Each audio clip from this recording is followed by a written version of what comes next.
Seumpama biji sesawi yang ditabur. Selamat pagi, saudara yang Tuhan. Jumpa kembali dalam renungan pagi pada hari ini. Dan pagi ini kita akan belajar satu bagian yang lain, yaitu ini yang perlu dijaga. Tetapi harapan saya selalu saudara dalam kondisi yang sehat dan diberkati Tuhan pada pagi hari ini. Ada satu ayat yang kita akan bahas untuk beberapa hari ke depan, yaitu di dalam Amsal 4 ayat yang ke-23. Ini sering kita baca, yaitu saya akan bacakan buat saudara. Jagalah hatimu dengan segala kewaspadaan, karena dari situlah terpancar kehidupan. Dan ini artinya bahwa ada tugas dan tanggung jawab yang dimana kita miliki di dalam hidup ini. Seringkali kita minta Tuhan menjaga kita. Ketika kita pergi keluar kota dalam perjalanan, kita berkata bahwa Tuhan jaga perjalananku.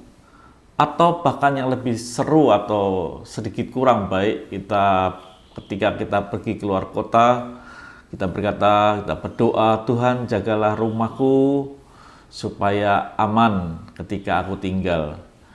Rasanya Tuhan hanya sebagai pembantu saja di dalam kehidupan kita.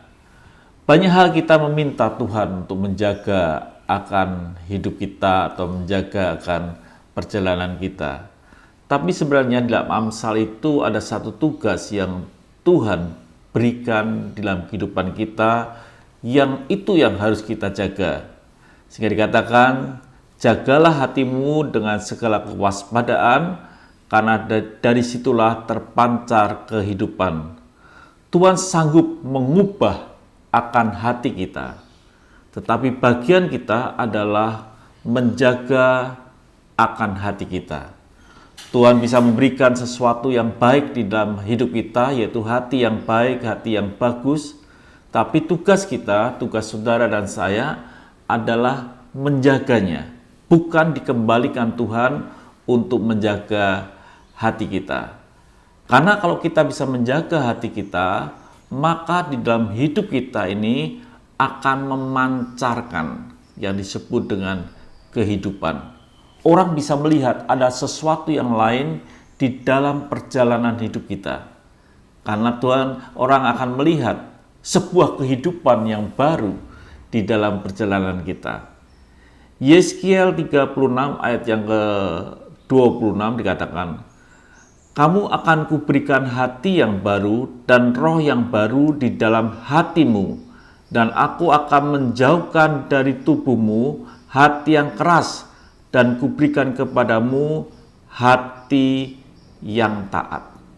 Jadi jelas bahwa Tuhan sanggup memberikan hati kepada kita.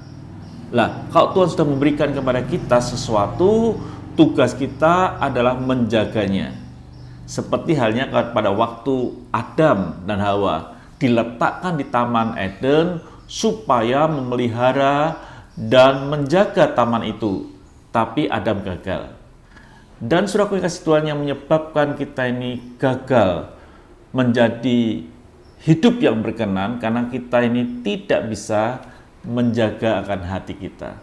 Baiklah, setiap kita ini sanggup menjaga akan hati kita. Dan itu yang kita akan bahas di dalam kehidupan ini, bahwa kita harus bisa menjaga akan hati kita. Kenapa kita harus bisa menjaga akan hati kita, saudaraku? Dikatakan, jagalah hatimu dengan segala kewaspadaan. Betul-betul serius kita menjaga hati, supaya kita ini menjaganya dengan segala kewaspadaan. Jadi perlu terjadi dalam hidup kita, bahwa kita ini perlu menjaga hati. Dan itu yang kita akan bahas beberapa hari ke depan, supaya saudara boleh memancarkan kehidupan dalam kehidupan saudara. Jagalah hatimu dengan segala kewaspadaan, karena di situ akan terpancar kehidupan. Tuhan memberkati, sampai jumpa esok pagi.